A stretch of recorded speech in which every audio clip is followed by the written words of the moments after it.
nằm trên cung mang em đi trong tuổi này làm đi ông mà thế nào đi muôn tu ta lên lùng xa na tăng đi a tăng lệ đi lem na thu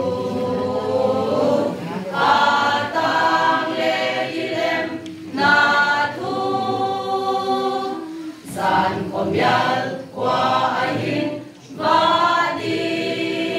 ngập dinh có ba xuân đi tam đi Christ come to be lấy công a đi đi na lê có ba lên cầm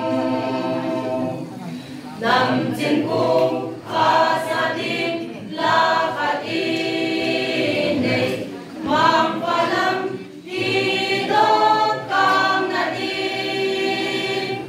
nhìn lâu na dòng thầy là ngày ta tây lệ nam sao su sẽ đi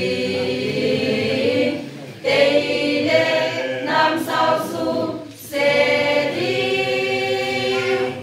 san có bial qua ahin và đi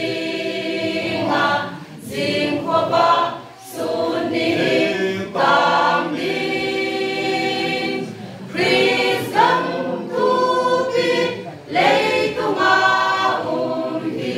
in na lê có ba lên gần nằm trên cung